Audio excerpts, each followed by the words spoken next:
Siis sä oot oikeesti joku superagentti. Vähän siistiä! Siis täällä on oikeesti meneillään jotain. Kaikki kertomanne on toki mielenkiintoista, mutta se herättää paljon kysymyksiä. Minulla on tällä hetkellä useampikin teoria siitä, mistä voi olla kyse. Mitä teorioita?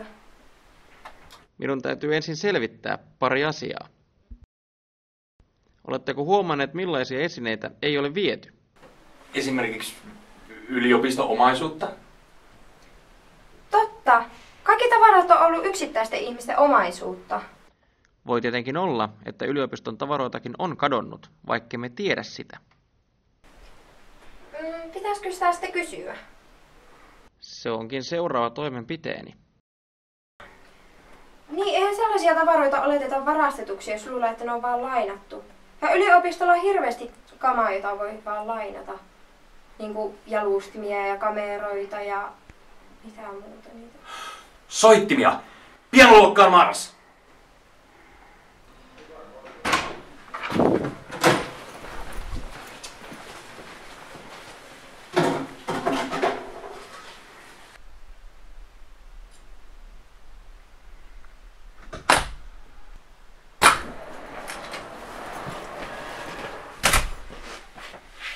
Mitä me oikeastaan etitään täältä?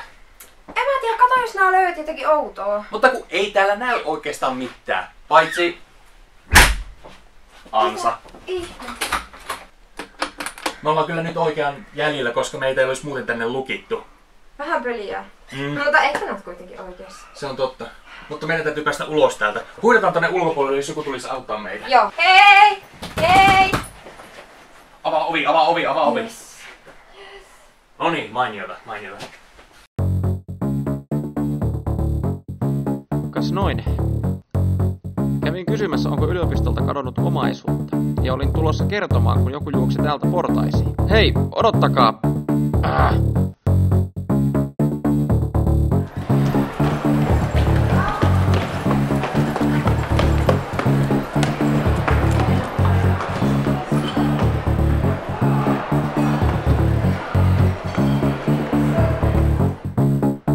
Helppo sisätyö, ne sanoi. Päätä tulemaan ihmisten kanssa tekemisissä, ne sanoi. Työtäsi arvostetaan, sanottiin. Niinpä niin.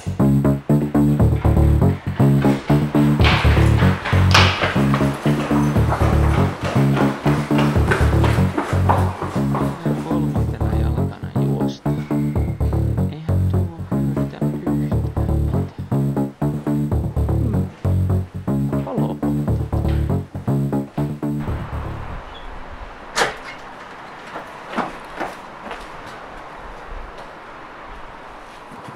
Hei, täällä näin.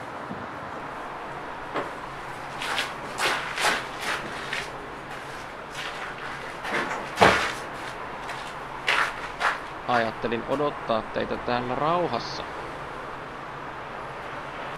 Sillä se joku, jota jahtasitte, livahti jo kaiteen yli.